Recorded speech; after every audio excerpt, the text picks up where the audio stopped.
señor comandante de fuerza está finalizando una reunión con el jefe de Estado Mayor y que está a poco de finalizar, y apenas finalice se va a hacer presente acá para acompañar. Esta tarde nos van a exponer sus experiencias de combate, de guerra, el señor capitán de navío retirado Fernando María Cueta, que fuera comandante del submarino San Luis, el señor capitán de navío retirado Horacio Vicaín, que fuera comandante del submarino Santa Fe, y lo acompaña también al señor capitán de navío Cueta, el contraalmirante retirado Maegui, que fuera en su momento el jefe de comunicaciones del submarino San Luis. Bueno, señores, en ese orden que yo los presenté, van a tener la oportunidad de escucharlos y asimilar aquellas experiencias que ellos tuvieron. Señor. Gracias. Bueno, buenas tardes. Gracias por esta exposición siempre la hemos repetido varias veces, pero siempre es un gusto, obviamente, y además un mayor desafío hacerlo en casa, porque obviamente esta es nuestra casa. Vamos a ir rápidamente porque hay bastante temario para exponer. Vamos a hablar directamente.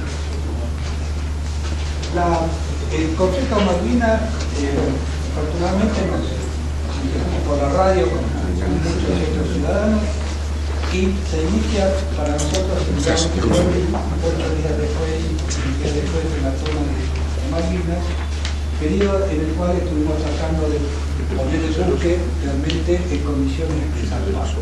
En esa época estaba bastante dificultado, logística, material, falta de equipamiento, etc. Punto sobre el cual realmente no me voy a extender demasiado porque sé que las mismas dificultades y quizás ampliadas está enfrentando hoy nuevamente nuestra querida Fuerza de Seguridad.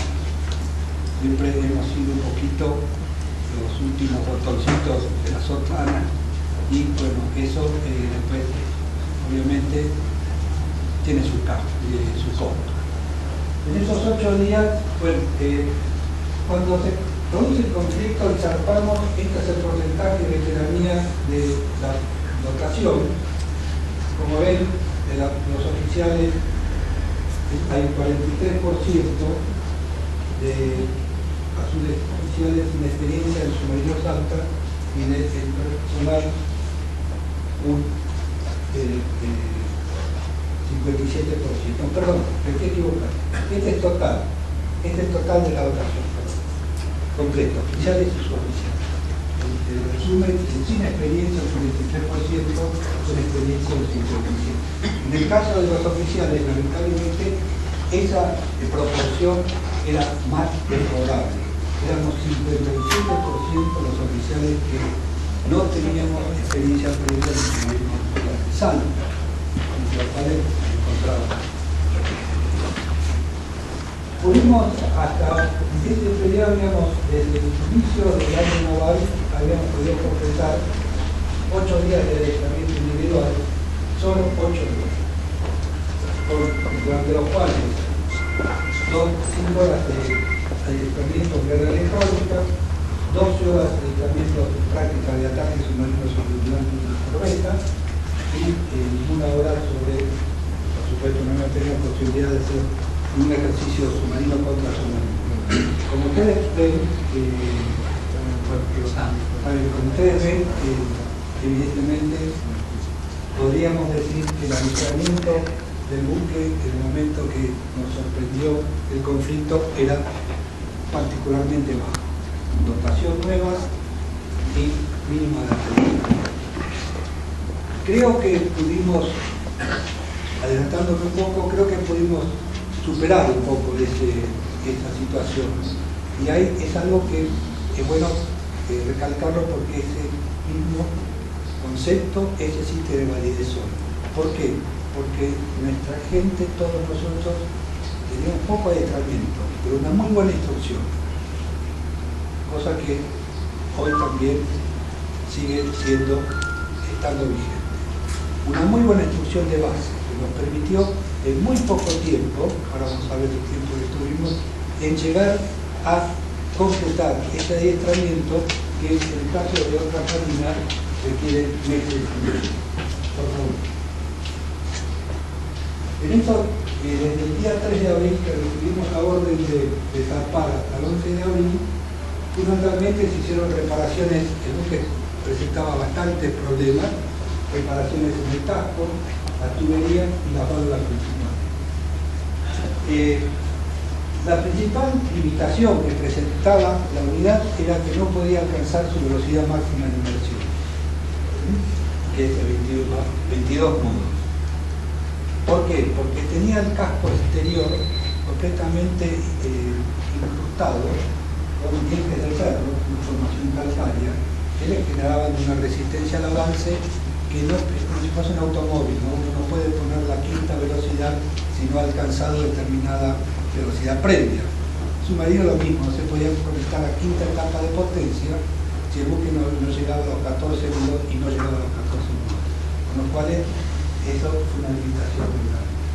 Y después teníamos problemas de calentamiento de los motores, que cuando le damos un poco de carga a los motores dicen para recargar baterías, saltaban las térmicas porque esas mismas incrustaciones exteriores lamentablemente las teníamos interiores en las tuberías de refrigeración de los motores principales. Se hizo lo que se pudo, se desarrolló una tubería y se hizo un trabajo realmente excelente por parte de Clase Naval, en este caso representada por la Escuela de Buceo, quien con los alumnos del curso de buceo tuvieron 24 horas con equipo Narguil, o sea, un equipo de aire, a rasqueta, limpiando la obra viva del submarino. Eso es algo que, digamos, normalmente se hace en diques secos. En los diques secos se limpia todo lo que pinta, se granalla, se arregla la arena, lo que sea. Bueno, pero no había tiempo, porque queríamos realmente zarpar, dio la hora de zarpar un equipo. Entonces la solución que encontramos fue esa, limpiar el casco con rasqueta, ¿no? Y los usos iban intercambiando a tanto tiempo, iban intercambiando. Bueno, y aparte, otro trabajo. Realmente esos 8 días fueron agotadores porque el buque presentaba muchas deficiencias. Ahí simultáneamente embarcamos 10 torpedos de superficie, son Campo 4, 14 torpedos Marca 37, embarcamos combustible, llenamos el buque de combustible, lo cual después se demostró que era innecesario, pero creo que toda nuestra marina le faltaba experiencia de guerra. ¿Qué significa esto?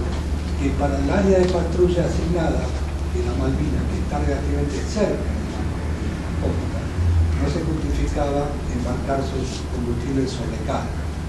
Pero por las dudas, como no sabíamos cuánto iba y a dónde íbamos a ir, llenamos el buque de combustible, 120.000 litros de gasoil. Cuando 40 días después volvimos a puerto, creo que teníamos 105.000. Más o menos hacíamos combustible. Pero pues, porque esas son las cosas que la experiencia de todos es útil, ¿no? Es útil para los que mañana tengo que tomar decisiones similares. Bueno, lubricantes, aceite hidráulico, todo eso vive por 60 días, se embarcan en cajas en el orden inverso en que se van a consumir, porque no hay lugar a bordo para mover, entonces se embarcan las últimas cajas y después se terminan con las primeras. A medida que se van consumiendo, se van, digamos, deshaciendo, tirando cajas de cajas. Nosotros guardábamos lo que sobraba en las cajas por si la factura eventualmente podría prolongarse. Repuestos, todos los repuestos que podían, medicamento, equipo personal. Simultáneamente necesitamos, y esto, una revisación sanitaria completa, profesional, sanitaria y odontológica, con 2 añitos, o sea que cumplimos todos juntos. No había excusa. No había excusa. Zarpamos con la misión, esta excursión es clásica, la misión del submarino, que dice desgastar la fuerza impulsora expedicionaria británica a partir del día D2 en el área focal Malvinas y la zona del sur, a fin de contribuir a mantener y consolidar la conquista de las islas. Esta es una misión clásica del submarino, que siempre va a contribuir con un objetivo superior. Ejecución. La orden de ejecución era que las unidades de esta fuerza unirán unidades del enemigo mediante ataque con torpedo, operando las áreas de patrulla que se asignan en la zona marina del sur, no fue en tu caso. El concepto de la operación. Esto es interesante, veo algunas señoras que a lo mejor les puede resultar preocupante, como lamentablemente habéis quedado en medio de un grupo de submarinistas que para nosotros son conceptos que son convenientes, es útil que los revisemos. Volvemos a mencionar. Fíjense, la misión, aunque de naturaleza táctica ofensiva, clásica de un submarino, es estratégicamente defensiva. Claro, nosotros, el dispositivo de defensa, el dispositivo argentino general estratégico fue defensa del país. Sí. Y nosotros, al asignarnos una área de patrulla, éramos parte de ese dispositivo de defensa, en este caso en el mar, de una zona local definida. Antes de tocar un contacto, debe reconocer su carácter de enemigo y en lo posible procesar a su identificación. Esto es muy difícil con los submarinos, ¿no? Pero, claro, no sé, uno no puede hablar de un submarino al mar y decir, bueno, todo lo que pase, ataquelo, ¿no? Porque, por empezar, el conflicto no estaba declarado, estaba en cierre, ¿no? El conflicto estaba declarado, porque no estaba materializado en la guerra. Claro. Ese es el concepto. Nosotros salimos en una situación de empleo militar, de empleo del poder militar en situación de crisis, cuyo mejor ejemplo fue la toma de Malvinas. La toma de Malvinas por parte de nuestra fuerza fue, pero yo diría, de tablero, de laboratorio, de lo que se llama empleo del poder militar en situación de crisis. ¿Por qué decimos eso? Porque las fuerzas argentinas, el 2 de abril, lograron tomar una isla, tomar un territorio, pero con defensa militar establecida, que ellos tenían fuerzas militares de compañías más, hablando de gente de ejército, y la materia marina, habiendo perdido la sorpresa táctica. Cuando nuestras fuerzas llegaron en el objetivo Rosario a Malvinas, la sorpresa táctica se había perdido, que sí que esa gente la estaba funcionando. Y hacerlo todo eso sin producirle una baja. Difícil misión que, como hoy puntualizó el señor comandante de la Fuerza Submarino, nos costó, la baja la primera baja del conflicto de Pedro Aquino, capitán Aquino, y pedida a través de otro oficial. Entonces, el submarino de inversión se va a tocar su de orden, esa es la ley del mar. Submarino para submarinos no hay nada que hacer. Por mensaje se comunicaba la oportunidad de empleo de las armas contra la superficie. Es decir, nosotros zarpamos diciendo no tiren, porque no nos olvidemos que estaban en desarrollo conversaciones diplomáticas. Fue el caso de la medida de la Hey, después el presidente Raúl de Terry, peruano, que no llegó a actuar como mediador, pero porque cuando se emplea el poder militar, en este caso, en una situación de crisis, el resultado es una salida diplomática, no una salida militar. Una salida puramente militar a través de la guerra, de la destrucción del enemigo, sino se obliga a una salida diplomática, a una negociación diplomática. Así empezó la cosa, pero como que la historia escrita sabrá, no resultó de ninguna manera. Desembocamos en lo que no debe ser nunca el empleo del poder militar en situación de crisis, que es la guerra. Porque si desemboca en la guerra, alguien se equivocó, porque había que haberse preparado para la guerra y no para una demostración, digamos, de fuerza militar. Hay diferencia, ¿no? Muy bien, esta es la derrota general del submarino. Nosotros salimos a la zona 6 a probar justamente a ver si podíamos, la limpieza del buque había resultado eficiente, podíamos dar la velocidad máxima y probar cómo daba la refrigeración de motores. Y la velocidad máxima la alcanzamos, pero la refrigeración de motores seguía mal. Es decir, seguían saltando las térmicas de protección de motores de diésel, cuando bien le damos un poco de cambio. Pero ahí llegando era la salida del verano, de otoño, 17 grados de temperatura, y esto está mucho más frío, entonces iba a mejorar. Y en ese aspecto, afortunadamente, no me equivoqué porque la temperatura del agua bajó a 2 grados promedio de Malvinas. El sistema de refrigeración de motores mejoró completamente. Entonces, probamos ahí algunos mecanismos y tuvimos una avería seria, que es la válvula de cabeza de snorkel, que es cuando el snorkel está cerca de la superficie y viene una ola tapada, el mecanismo que lo cierra para que no entre agua. Ese mecanismo es un mecanismo neumático, se llama válvula cabeza de snorkel, falló. Es decir, el sistema neumático, el pistón neumático entró agua de mar. Entonces, eso era que ese mecanismo es fundamental. Pero todos sabemos que un cilindro neumático con agua dentro salada es una pésima combinación, ¿no? Pero ahí pensando en que realmente el agua, la temperatura del agua nos iba a ayudar y un poco alguien arriba nos iba a ayudar con la agua del norte, dimos el listo y nos desplegamos. Cuando fuimos navegando hacia el sur, el día 16 de abril decidimos un alto, no sigan, y establezcanse en un área, digamos, con el concepto de santuario del Pico, clasificación de las áreas de los submarinos, y quédense ahí hasta Nueva York. ¿Por qué? Porque, como les decía, estaban en vigor, estaban en desarrollo las conversaciones diplomáticas, entonces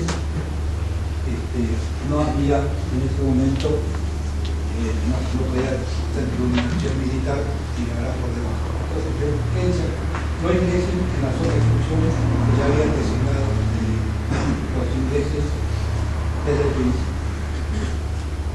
Ahí en el área de esa etiqueta tengo como 10 días, ¿no? 10 días.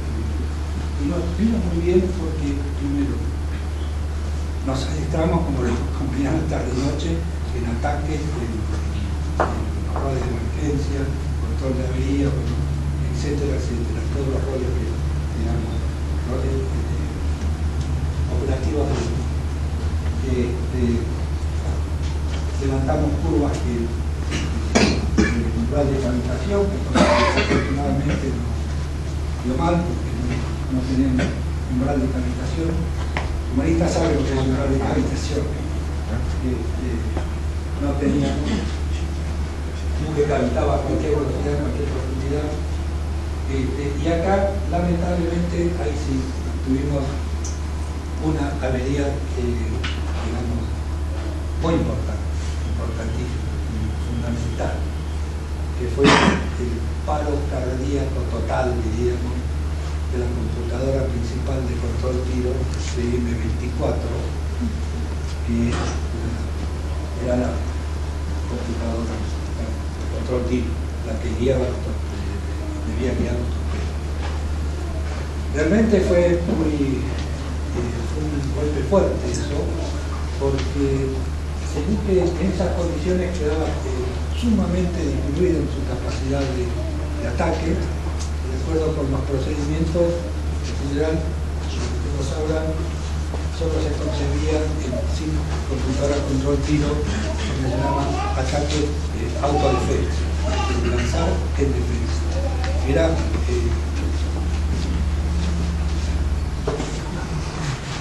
Era de lo más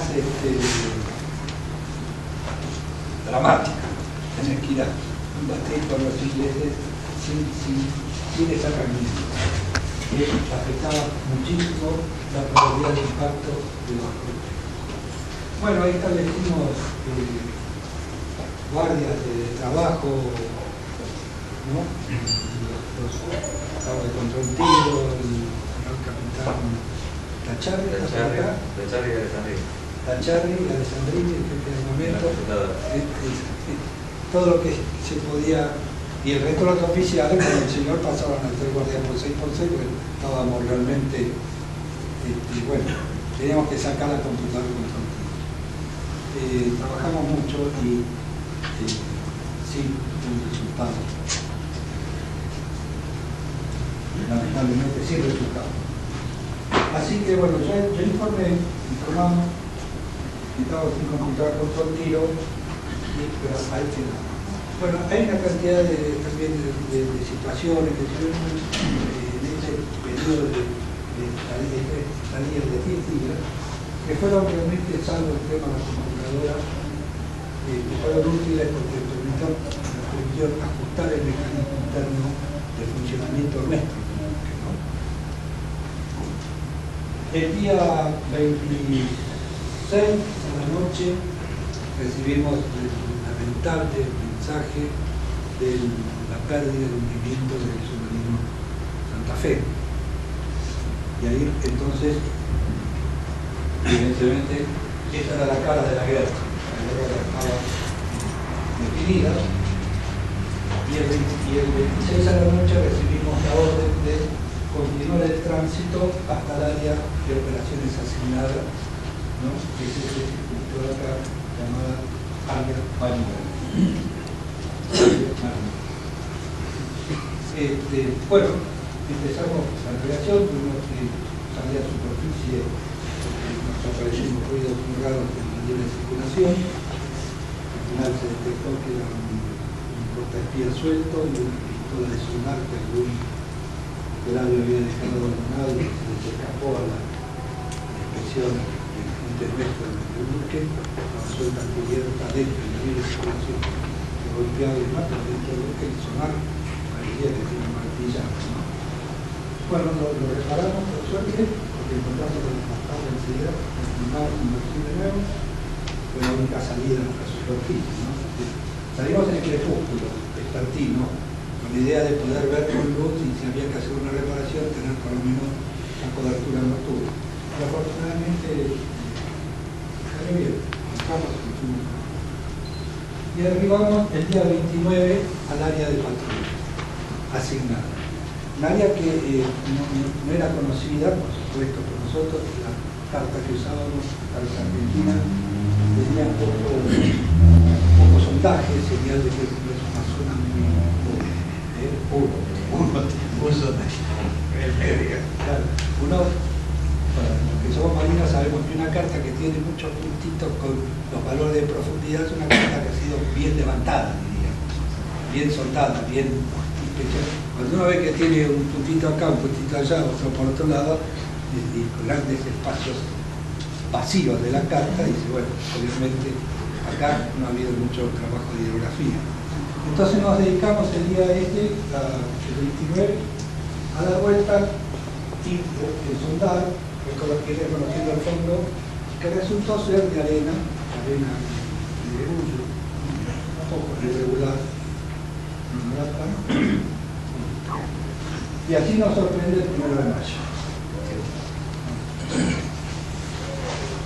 Bueno, ya está lo que les comentaba, salida a superficie, la llegada al área María.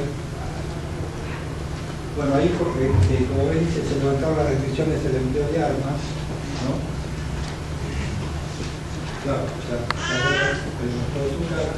y además nos dicen que hay un campo minado propio, tampoco es.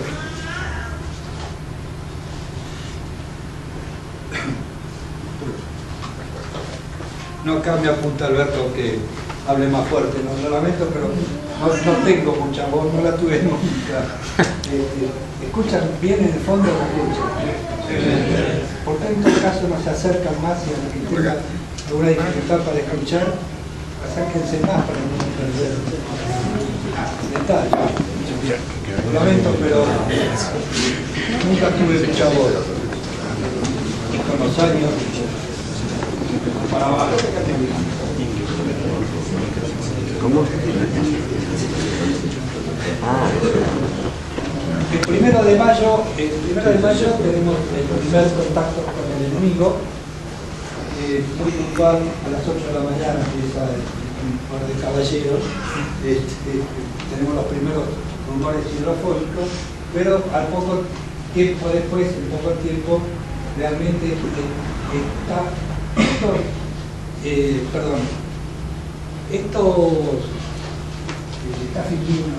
vistas que van a ver no son muy bien logradas, ¿no? En comparación con lo que son preparaciones de exposiciones y demás, pero tienen una gran virtud, que son copias estrictas del estimógrafo de la derrota nuestra y de los gráficos que hicimos nosotros en ese momento.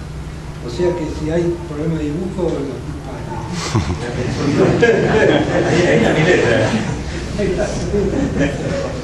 Con plumín y tinta china. No había marcadores, no había...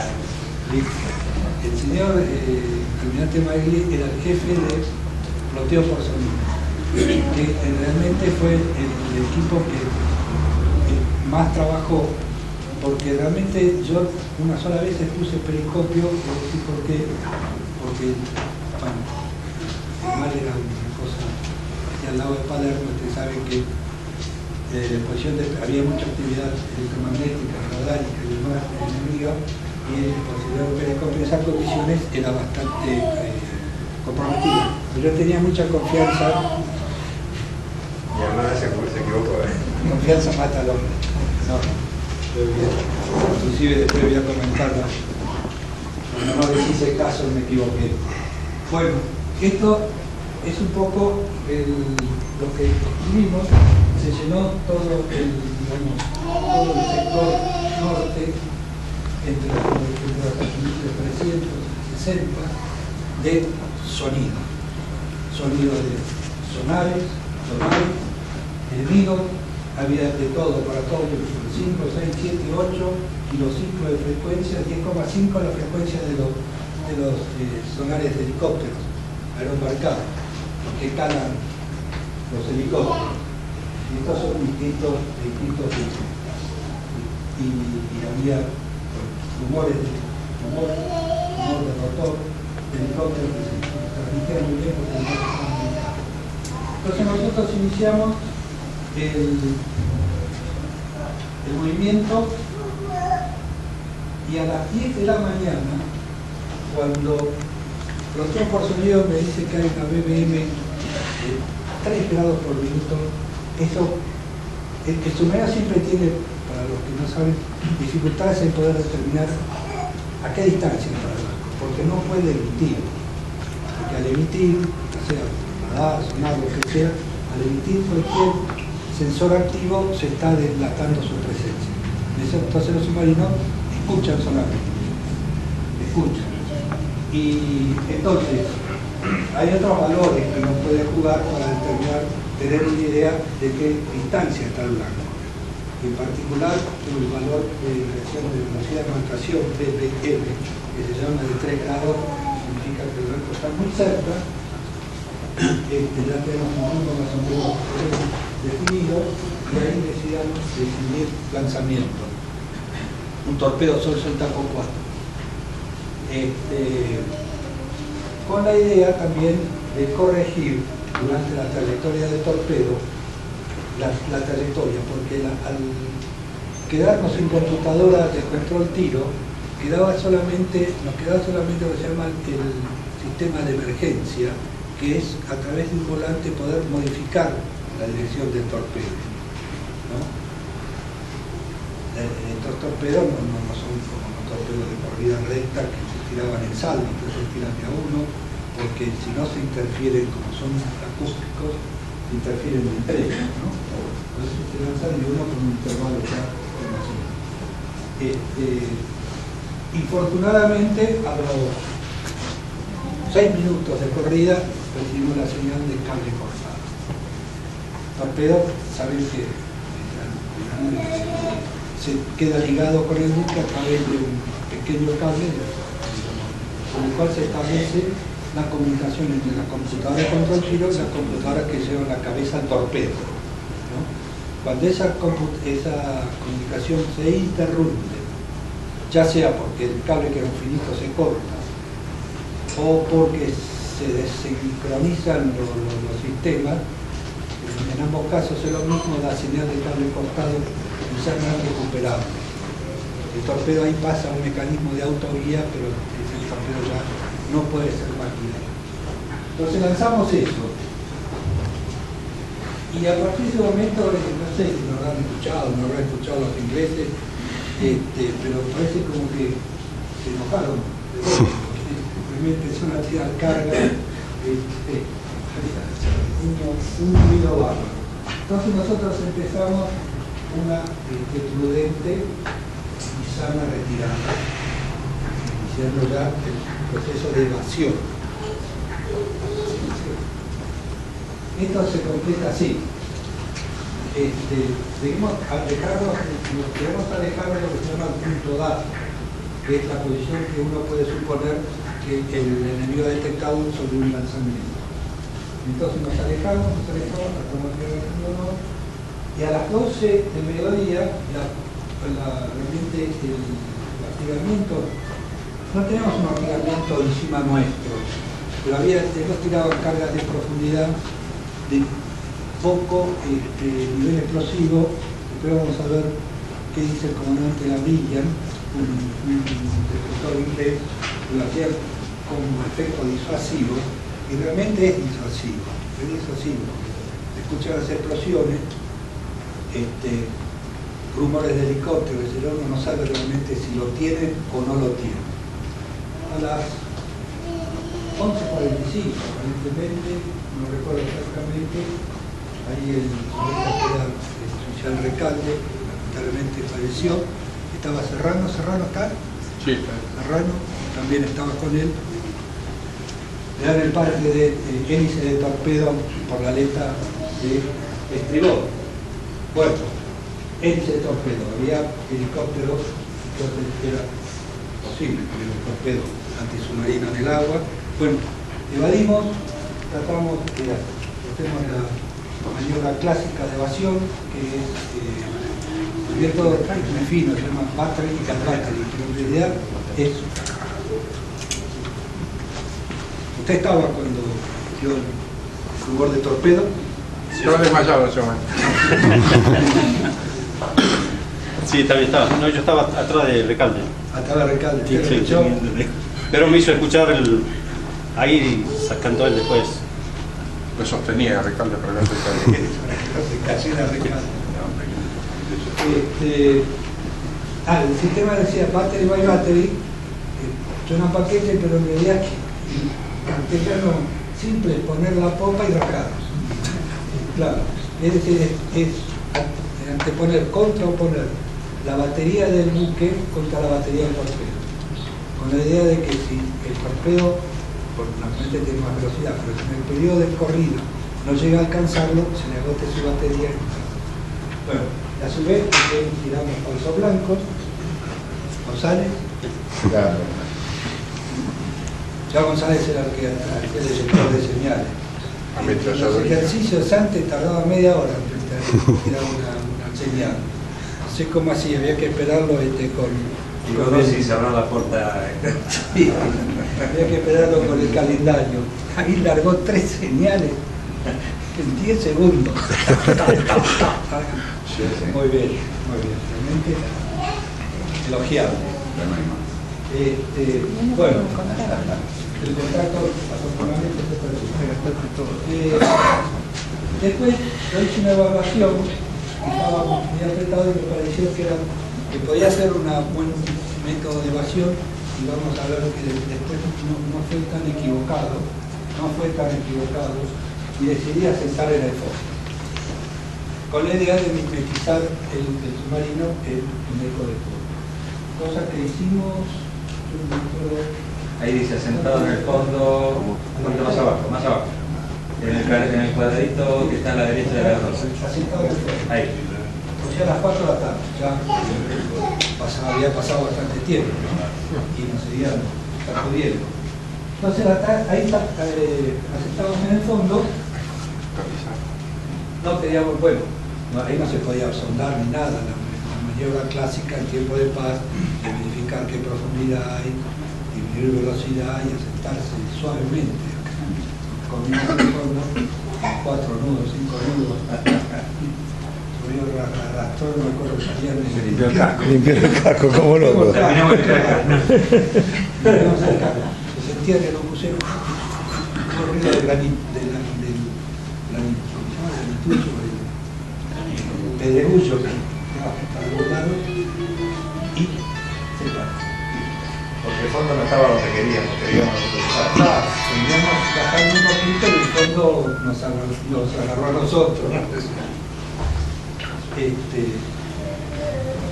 Y bueno, y estuvimos en esa situación hasta las 9 de la noche, más o menos.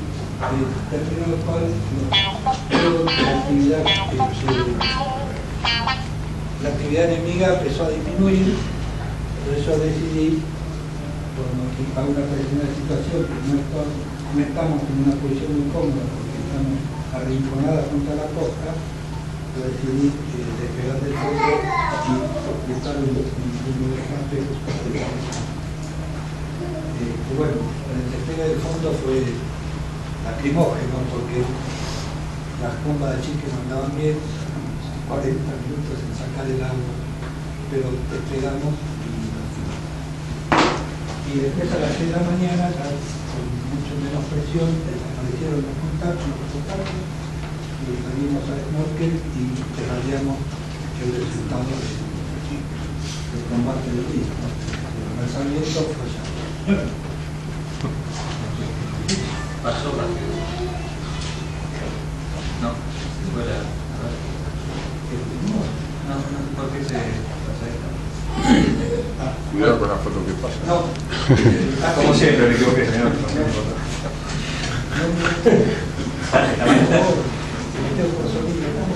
No aprende más, ¿eh? Primero no. Después, disculpen. Tiene que encender el Igual fue el primero de mayo, discúlpenme, pero... No, la siguiente. Bueno, acá está, yo también le hicimos ahora, le hicimos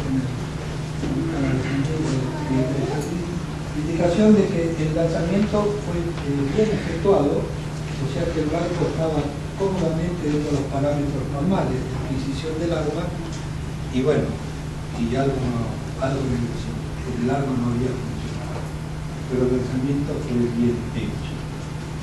Digo esto porque nosotros cuando volvimos tuvimos un largo periodo de explicaciones que dar, ¿no? Duró varios años, bastante largos, los cuales las cosas se hubiesen simplificado mucho para muchos y, pero bueno, si lo hubiésemos hecho más, pero afortunadamente, bueno, todo bien razón.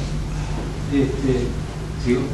Esta es una operación que es una situación del día 8 del 8 de mayo, una situación muy confusa porque es sobre un blanco que no es un blanco de superficie, la superficie lo identificamos muy bien por el partido de hélice, que emiten los circuitos, las hélices son lineales, son pesadas, hay muchos elementos de clasificación, los sonidos siempre, y no daba nada, era un rumor, o sea, al ser en una cavidad y demás, eso puede ser un contacto sonoro. teníamos en su momento, nosotros apareció en este sector y se desplazó hacia el oeste. Pasó muy cerca, nosotros con el grupo tuvimos contacto, justo en el perímetro pasivo, y dio señal fuerte, pasó frente a la proa, entonces no lancé porque no habíamos sumado suficientes criterios de clasificación como para lanzar un sorpresa. Se desplazó hacia la izquierda y en este momento se quedó en marcación constante y aumentó el sonido, como si hubiese invertido el volumen. Entonces ahí el criterio era, bueno, sí, económico sí, pero son no. Si paró ahí y metió el rumbo y es un blanco submarino, bueno, entonces lanzamos un torpedo. El torpedo marca 37, bastante submarino. Ese torpedo explotó. Pero explotó a los 16 minutos de corrida. O sea, después de haber adoptado su carrera útil, con lo cual deducimos que el torpedo había terminado su carrera útil, había planeado y había explotado contra el fondo. Una cosa más que había fallado, porque el torpedo no puede explotar contra el fondo, tiene un mecanismo para que no explote, o sea, cada lanzamiento es explosivo. Bueno, entonces a la noche nos quedamos con la gran incógnita. A la noche apareció de nuevo el contacto en el sector en aproximación. Bueno, ahí le pusimos, la gente nunca lo supo, no sé si lo supo, le pusimos rumbo colisión al contacto este. Clasificó el contacto con la nariz, con la trompa. El criterio era que, bueno, si era un submarino, que yo no creía que fuera un submarino, era hacer una linda colisión. Nuestro no era. Y si no, bueno, la forma de clasificarlo, para sacar una luz. Y colisionamos, efectivamente, contra un banco de crítica. Desde un momento se prendieron todos los sensores y demás, que estamos en el medio del blanco de ruido biológico. Es muy común. Los ingleses se comieron ruido biológico, pero se empacharon tratando de buscarnos a nosotros. Esta fue una maniobra, digamos, de mucha tensión con la inseguridad, digamos, la falta de datos, de incertidumbre. Bueno, y ahí llegamos al día las 7. ¿Ahí? No, pero ese está el anterior. Esto, el día 10 de mayo, Está equivocado. Otra vez. Sonido. No, esa fue la vez que Sonido me dio un dato y yo no sé si me equivoqué. Estábamos, esta es una base de estudio, pero supóngase que estamos por esta posición acá y apareció un rumor hidrofónico en este sector. Y yo habíamos recibido varios mensajes de que los buques ingleses estaban bombardeando posiciones de Puerto Argentino, posiciones libres, desde el este. Entonces, el contacto era muy tenue y demás, muy lejano, y yo supuse que iba de norte a sur, el blanco. Y Ploteo por sonido me dijo que iba de este hacia oeste. Tenía razón, Ploteo por sonido, el buque tenía, el blanco tenía este movimiento, y yo pegó en la curva, perdimos la posición nacional, se nos filtró. Bien. Pero entonces empezamos a perseguirlo, un rastreo diríamos, con el criterio que si vino de allá, al momento de lo podíamos ver. Y efectivamente, después esto ha sido a las 7 de la tarde, a las 6 de la tarde, como a las 12 de la noche, las 11 de la noche, retomamos el contacto de un sonar emitiendo la salida de San Carlos. E inmediatamente, como bueno, ese es el blanco, apareció otro solar al lado del tiempo, que al principio nosotros pensamos que podía ser de la misma frecuencia, que toca el 21, de los 5 kilos.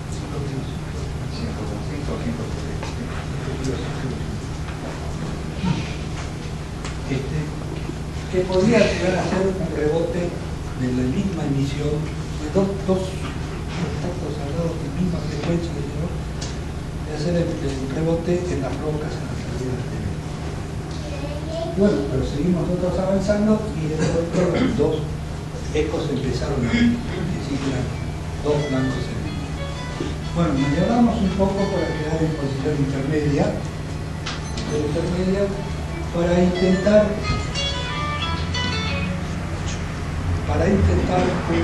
el lanzamiento múltiple.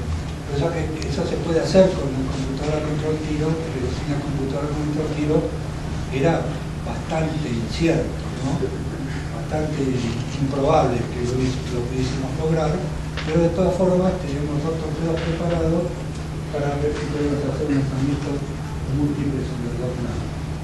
Cuando de los dos blancos, yo elijo el blanco que está a nuestra izquierda, porque era un blanco que venía bajando la costa, o sea que no podíamos tener errores en distancia, parecíamos en distancia, estábamos muy cerca, no podíamos tener errores mayores en el mundo, porque no podía tener ambos locos,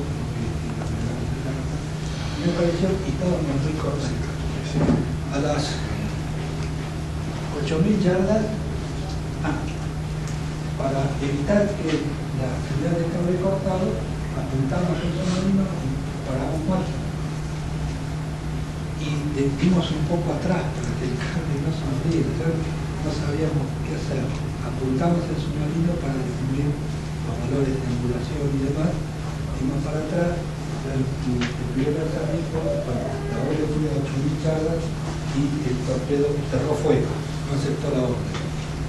Entonces, inmediatamente cambiamos de turno, mientras tanto el blanco se seguía acercando y a 5.500 yardas más o menos, con un punto de pasaje de 3.000 yardas, avanzamos.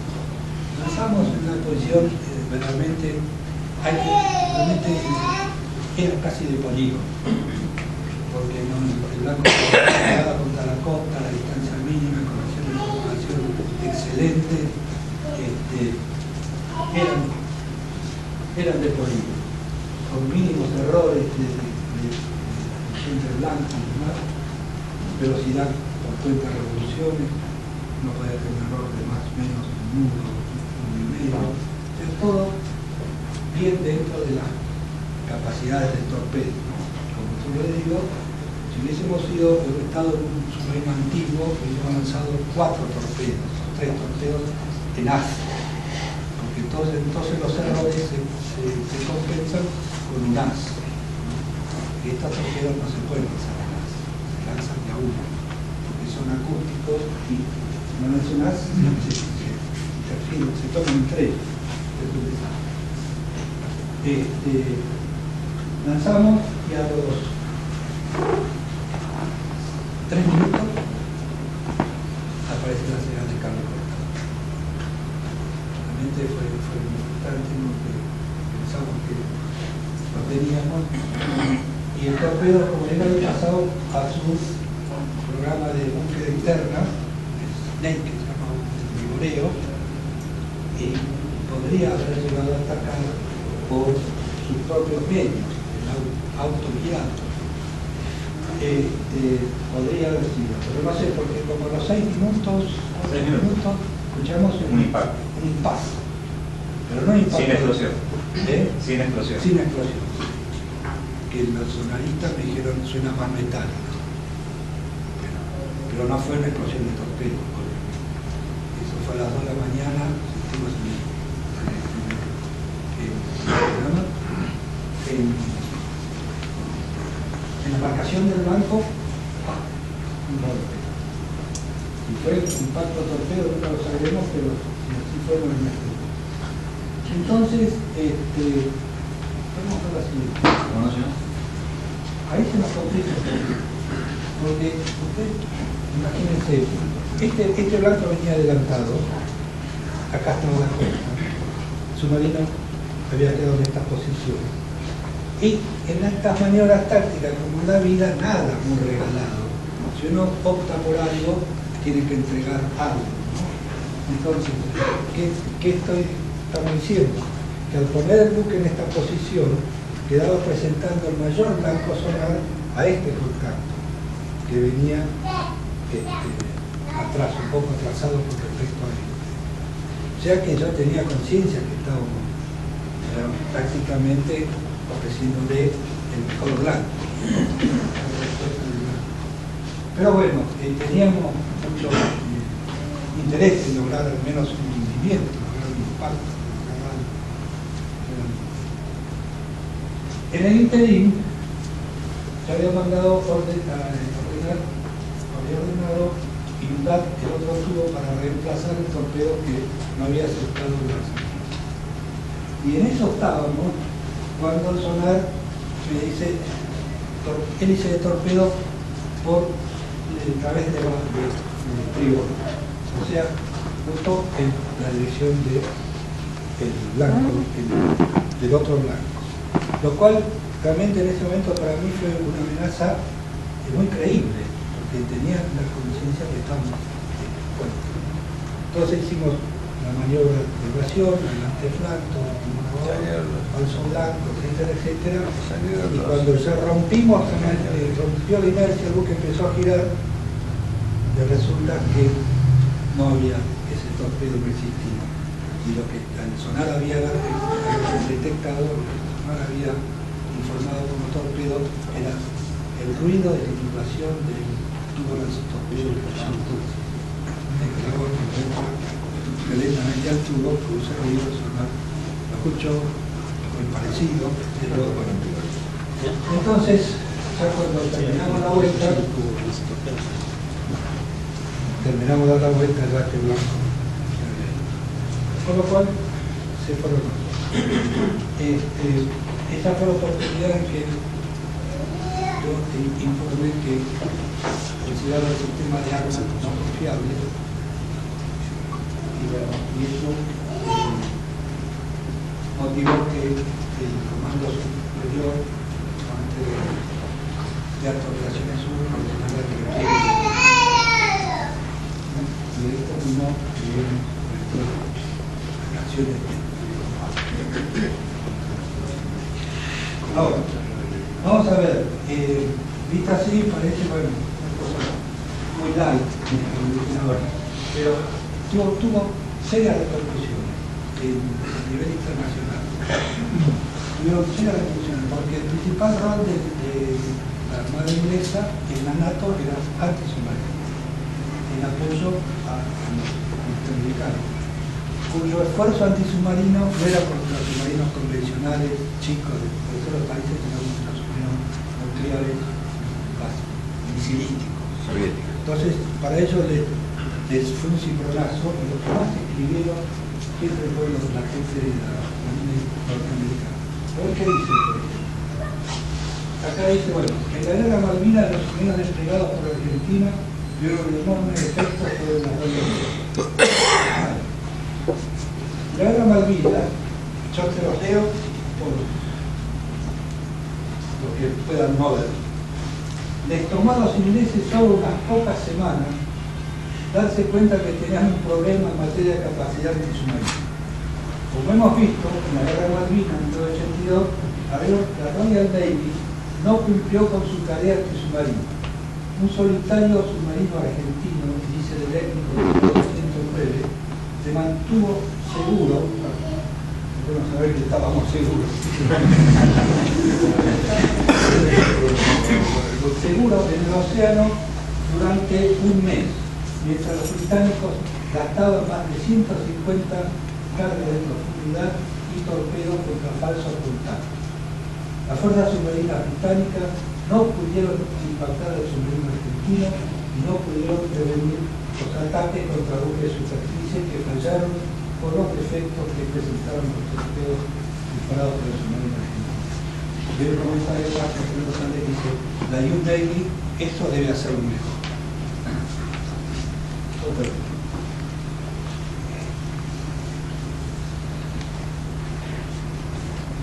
Bueno.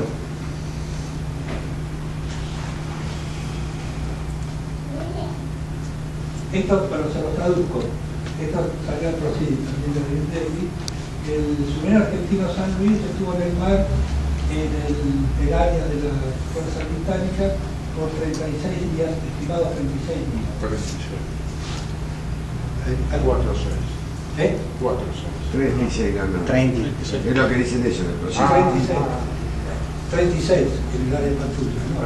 La patrulla nuestra fue más larga. 39 días. Claro. Donde la amenaza del submarino argentino fue una preocupación continua para la fuerza británica inglesa, para los comandantes, y numerosos ataques fueron hechos contra sospechosos en el contacto submarino, con un largo número de armas antisubmarinas vendidas. En todos los eventos sobrevivió a los esfuerzos antisubmarinos. En ese conflicto, la marina inglesa gastó cientos de armas antisubmarinas, dedicó muchos buques y aeronaves y literalmente decidió no mover su armada a una posición en el litoral, a una buena posición, gracias a la presencia de un solo submarino diesel eléctrico. Fíjense que el efecto de nuestra presencia fue bastante bueno. Está bien, no pudimos cumplir con digamos, la misión material de atacar o destruir el barco, pero esto fue muy importante.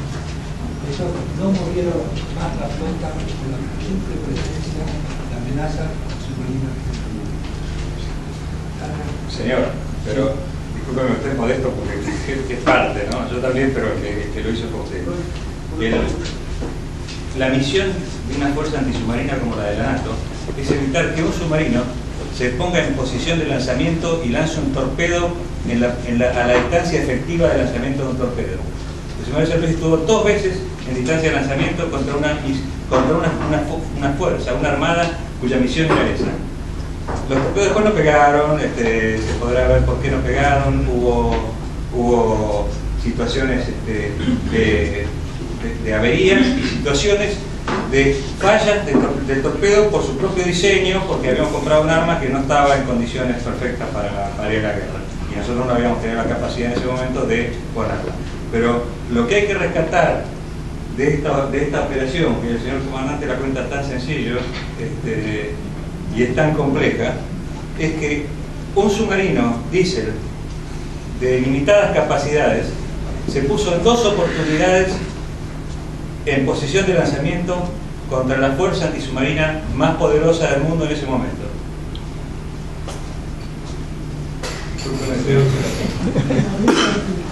Lo puso usted ahí. Un taxi. A ver qué dice,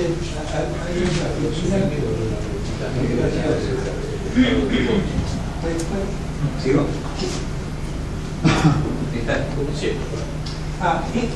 Este es un comentario del comandante de la Alacrity, que fue el buque que lanzamos cuando el último lanzamiento que salió del Golfo, ¿no? Del Estrecho, perdón. Fue ese que tiramos en buenas condiciones. Y él dice, lo traduzco, que lo que nosotros supimos mucho después fue que el submarino argentino San Luis observó, detectando la salida del estrecho y lanzó un torpedo hacia los blancos en rápido movimiento. Nuestra suerte se mantuvo y el torpedo no nos encontró, y la presencia del Arrow, que era el otro buque, hizo muy riesgoso al comandante del submarino intentarlo de nuevo. Ustedes conocen para la historia, ¿no? La disparada esa lamentable de la falla del otro torpedo, de eliminación del tubo y demás. Nuestra alta velocidad convirtió nuestro sonar en presencia fuera de serie. Y esto es una expresión idiomática nacional. Nosotros estuvimos felizmente no informados, Es como... de que nos habíamos salvado por un tiempo. Ah, eso. Inocentes de No teníamos idea que nos salvó por un Este es el comandante del Brilliant. El comandante del Brilliant es un oficial submarinista. Como Burgos, el comandante de la fuerza inglesa era submarinista. Y acá dice, en el libro de Carver se menciona un ataque con carga de 26 horas de duración en el que se usaron barriles de cerveza con alto explosivo, más como un video de perturbación que otra cosa, que se había comentado que ordenado por el capitán John Coward del Brilliant, que era como Burger submarinista. Sí, no sabía que cómo mantener a un submarino preocupado. Digo, sí. Coward estuvo también en Georgia, con nosotros. Sí. En palabras de Coward, algunas palabras que pueden explicar por qué el San fue detectado. Una noche, el Brilliant fue a cazar submarinos, que resultó ser bastante menos que exitoso. Yo había recibido una típica orden de Burgos, del comandante superior, que dice: una aeronave ha informado avistaje de un submarino 20 millas al norte de Corto Estante. Vaya, encuéntralo y tráigame su sombrero. Yo, como siempre digo, si lo hubiese pedido más galantemente, se lo regalaba. ¿Para qué pelear? Con mi sombrero, ¿no? Adelante. Yo sabía que él se encontraba en el fondo y que toda la plaza, toda la zona estaba ensuciada, infectada por viejos basureros hundidos. Porque estaba como que habían, con la basura que habían arrojado viejos Viejos, refugiados. sí. Nosotros podríamos hacer algún pin sobre esos cascos, ¿no? Y ellos podrían ser alrededor del tamaño de un pequeño submarino, ¿no? Luego nosotros mandamos un helicóptero con un detector magnético sobre él y sí, decía el detector magnético, es metálico. Si se dio un contacto, mandaban un helicóptero con detector magnético. Adelante. El lugar estaba también lleno de ballenas, que daban enormes ecos en el sonar. Frecuentemente una ballena salía a la superficie, arriba, daba un pequeño soplo y una bandada de gaviotas que formaban alrededor de él aparecían y daban un rápido eco en el radar. Hacia la ballena. Gracias a la ballena. Todo el mundo podría decir, Cristo debe ser un submarino, y nosotros pensábamos unos pocos torpedos y cosas como eso. En definitiva, fue una total frustración, pero mirando hacia atrás, yo tengo una explicación que uno de esos contactos, uno de esos cascos a pique, ¿no? Y uno de esos cascos a pique fue el San Luis. Y creo que eventualmente los muchachos de los análisis lo confirman. Bueno, como que Había varias ballenas, pero una era de metal. Señor comandante, Ese permiso. Corroborando lo que usted dice, el comandante de la fuerza británica, el almirante Woodward, era submarinista y él escribió un libro que se llama Los 100 días, en donde relata todas las operaciones de esa fuerza de tarea. En el capítulo 7 de ese libro, el almirante Woodward, como submarinista, tenía dos suposiciones. La primera de ellas era que la fuerza de submarinos argentina, ustedes recuerdan que los buques ingleses se reunieron en la isla de Ascensión. La primera era que los íbamos a atacar en Ascensión a la salida, cuando se conformara el grupo de tareas y saliera hacia el sur. Y la segunda, que íbamos a estar esperando en Malvinas. A punto tal que en ese capítulo 7 relata 80 lanzamientos sobre ballenas. Por eso venían pensando en el tema de ballenas y submarinos, porque era la época, después lo cuenta que mirando, era la época de migración de ballenas cuando justo pasaban por ahí, que fue cuando se reunió la flota inglesa. Y gastaron más de 80 torpedos, dicho por el almirante Woodward, lanzando sobre ballenas en la salida de Ascensión. Eso le confirmó de alguna manera de que cuando llegaran a Malvinas, los submarinos iban a estar por ahí. Por eso en la mente del almirante Woodward, todas esas expresiones eran lo que él venía pensando como submarinista. Me van a estar esperando ahí, lo cual era cierto. era cierto. Bueno, yo creo que terminamos. Señor, ¿les puedo hacer una pregunta? Yo soy civil, muy ignorante de lo que es la guerra y demás. Ese submarino, ¿hubiese tenido oportunidad de tener un mejor sistema de armas que esos torpedos filoguiados? ¿Hubiese tenido? ¿Oportunidad de tener un mejor sistema de armas, no el torpedo filoguiado? No, el sistema de armas... ¿O no lo admite la...? No, el sistema de armas que queríamos era un sistema, entre comillas, bueno, nuevo. Había dos sistemas de armas prácticamente nuevos, había varios más, pero así, digamos, comparable, que era el sistema Exocet de los aviones super estándar, AM-39, y los torpedos Sol-Sol-Saco. Uno funcionó a la maravilla y otro no funcionó. Ahora, nosotros ya teníamos, yo personalmente tenía conocimiento que el torpedo nos mandaba.